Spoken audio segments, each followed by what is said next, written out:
രാഹുൽ മാങ്കൂട്ടത്തിൽ എംഎൽഎക്കെതിരായ കേസിൽ അന്വേഷണം വ്യാപിപ്പിക്കുകയാണ് പോലീസ്. ബലാത്സംഗം നടന്ന തിരുവനന്തപുരത്തെയും പാലക്കാട്ടെയും ഫ്ളാറ്റിലെത്തി മഹസർ തയ്യാറാക്കി.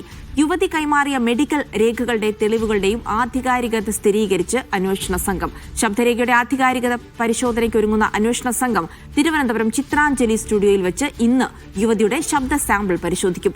ഒളിവിൽ തുടരുന്ന രാഹുലിനായി അന്വേഷണം ഊർജിതമായി തുടരുന്നു. വിവരങ്ങൾ നൽകാനായി തിരുവനന്തപുരത്ത് നിന്ന് സിജോ വി ജോണും പാലക്കാട് നിന്ന് സാജിദ് അജ്മലുമാണ് ചേരുന്നത്. ആദ്യം സിജോയിലേക്കാണ്. സിജോ, ഇന്നിപ്പോൾ തിരുവനന്തപുരത്തെ ഫ്ളാറ്റിലെത്തി പരിശോധന നടത്തുന്നു. യുവതിയുടെ മൊഴിയിൽ ഈ ഫ്ളാറ്റും പാലക്കാട് ഫ്ളാറ്റും പരാമർശിച്ചിരുന്നു. സ്വാഭാവികമായിട്ടും കൂടുതൽ തെളിവുകൾ കണ്ടെത്തുന്നതിന്റെ ഭാഗമാണ്. അതിനപ്പുറത്തേക്ക് ഏറ്റവും പ്രധാനമായത് ഈ ശബ്ദ സാമ്പിളുകളുടെ ആധികാരിക പരിശോധന കൂടി ഇന്ന് നടത്തുന്നുണ്ട്. ഇതൊക്കെ കേസിൽ വളരെ വലിയ ഒരു തെളിവായി തന്നെ മാറും. അപ്പോൾ പോലീസിന്റെ ഏറ്റവും പുതിയ നീക്കങ്ങൾ എന്തൊക്കെയാണ്? ഇത് ഏത് തരത്തിൽ രാഹുൽ മാങ്കൂട്ടത്തിൽ കുരുക്കായി മാറും?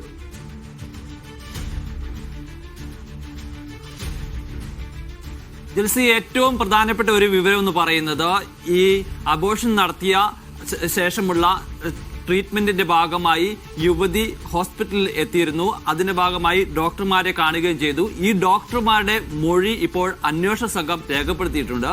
ഗുരുതരമായ ആരോഗ്യ പ്രശ്നമാണ് ഉണ്ടായിരുന്നത്. അബോർഷൻ ചെയ്തതിന് ശേഷം, ഗുളിക കഴിച്ചതിന് ശേഷം ചികിത്സയ്ക്ക് എത്തിയപ്പോൾ അമിതമായ രക്തസ്രാവം ഉണ്ടായിരുന്നു.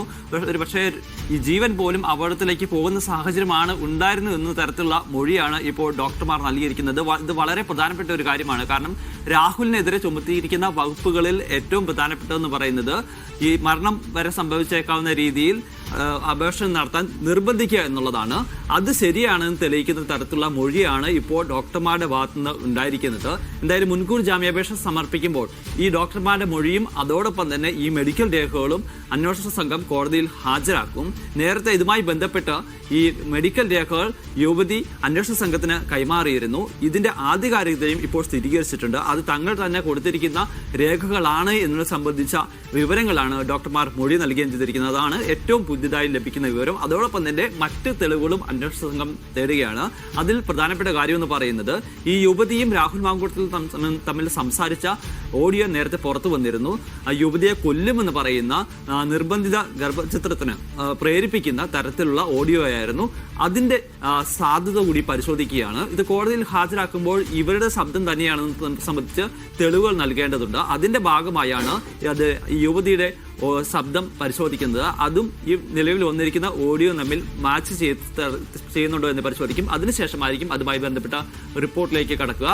അതോടൊപ്പം തന്നെ ഈ രാഹുൽ മാങ്കൂട്ടത്തിൽ സുഹൃത്ത് വഴി നൽകിയിരിക്കുന്ന മരുന്ന് സംബന്ധിച്ച വിവരങ്ങളും വന്നിട്ടുണ്ട്. അതിൽ ആ രേഖകളൊക്കെ പരിശോധിക്കുമ്പോൾ നമുക്ക് മനസ്സിലാകുന്നത് ഗുരുതരമായ പ്രശ്നങ്ങൾ ഉണ്ടാകുന്ന തരത്തിലുള്ള മരുന്നുകളാണ് കൊടുത്തിരിക്കുന്നത്. ഈ മരുന്ന് കഴിച്ചതിന് ശേഷവും ഇവർ ആരോഗ്യ പ്രശ്നങ്ങൾ ഉണ്ടായതായും അവർ ഹോസ്പിറ്റലിൽ ചികിത്സ തേടിയതായി സംബന്ധിച്ച വിവരങ്ങളും അന്വേഷണ സംഘത്തിന് കൃത്യമായി ലഭിക്കുകയും ചെയ്തിട്ടുണ്ട്. അതിന്റെ അടിസ്ഥാനത്തിലാണ് ഡോക്ടർമാരിൽ നിന്ന് മൊഴിയെടുക്കുന്ന നടപടികളിലേക്ക് അന്വേഷണ സംഘം കടക്കുകയും ചെയ്തിരിക്കുന്നത്. എന്തായാലും മുൻകൂർ ജാമ്യാപേക്ഷ വരുന്നതിന് മുമ്പ് രാഹുലിനെതിരെ പരമാവധി തെളിവുകൾ ശേഖരിക്കുകയാണ് അന്വേഷണ സംഘം.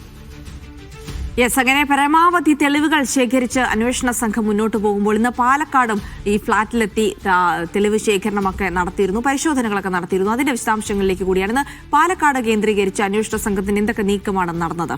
സാജിദ്. ജിൽസി, ഇന്നലെ ഈ അന്വേഷണ സംഘം പാലക്കാട് എത്തിയിട്ടുണ്ട്. ഇന്നലെ ഈ ഫ്ളാറ്റിൽ വന്നിരുന്നു. ഈ ഞാൻ നിൽക്കുന്ന ഈ ഫ്ളാറ്റിന്റെ ഏറ്റവും മുകൾ നിലയിലാണ് രാഹുൽ മാങ്കൂട്ടത്തിൽ ഫ്ളാറ്റ്. അദ്ദേഹം അവിടെയാണ് വാടകയ്ക്ക് താമസിക്കുന്നത്. ഇതിൽ ഇന്ന് ഈ സംഘം വീണ്ടും എത്തും. അന്വേഷണ സംഘം പാലക്കാട് തന്നെ ഉണ്ട്. വീണ്ടും എത്തി അവിടെ നിന്ന് കൂടുതൽ തെളിവുകൾ ശേഖരിക്കും എന്നുള്ളതാണ്. ഈ യുവതി വന്ന തീയതി, അത് ഏത് തീയതിയാണോ ആ തീയതി ഇവിടെ CCTV ദൃശ്യങ്ങൾ ഉൾപ്പെടെ ശേഖരിക്കുക എന്നുള്ളതാണ് അതിൽ പ്രധാനപ്പെട്ടൊരു കാര്യം. അതോടൊപ്പം തന്നെ വിശദമായ മഹസർ തയ്യാറാക്കണം. അതിന്റെ പ്രാഥമിക കാര്യങ്ങൾ ഇന്നലെ തന്നെ ചെയ്തിട്ടുണ്ട്. അതിന്റെ ഇന്ന് പൂർത്തിയാക്കുക എന്നുള്ളതാണ് ഇതിൽ ഏറ്റവും പ്രധാനപ്പെട്ടത്. അതായത് ഈ കുറ്റകൃത്യം നടന്നു എന്ന് പറയപ്പെടുന്ന ഒരു പ്രധാന സ്ഥലമാണ് ഈ രാഹുൽ താമസിക്കുന്ന ഈ ഫ്ളാറ്റ്. ഇവിടെ എത്തി അതിന്റെ വിശദമായ റിപ്പോർട്ട് തയ്യാറാക്കുക എന്നുള്ളതാണ്. അതായത് ഈ ബുധനാഴ്ച മുൻകൂർ ജാമ്യം പരിഗണിക്കുന്നതിന് മുൻപ് തന്നെ പരമാവധി തെളിവുകൾ കണ്ടെത്തുക എന്നുള്ളതിലേക്കാണ് അന്വേഷണ സംഘം പോകുന്നത്. ഈ രാഹുൽ എവിടെയാണെന്ന കാര്യത്തിൽ ഇപ്പോഴും ഒരു വ്യക്തത ഇല്ല. പാലക്കാട് ഇല്ല എന്നുള്ളതാണ് പാലക്കാട്ടെ സ്പെഷ്യൽ ബ്രാഞ്ച് പറയുന്നത്.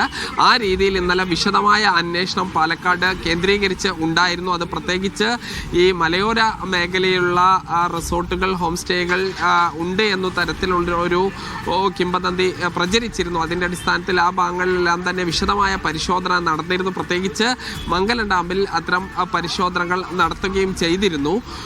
ഇന്ന് എന്തായാലും ഈ അന്വേഷണ സംഘം ഈ ഫ്ളാറ്റിലെത്തി പരിശോധനകൾ പൂർത്തീകരിച്ച് തിരുവനന്തപുരത്തേക്ക് മടങ്ങും എന്നാണ് മനസ്സിലാക്കുന്നത്.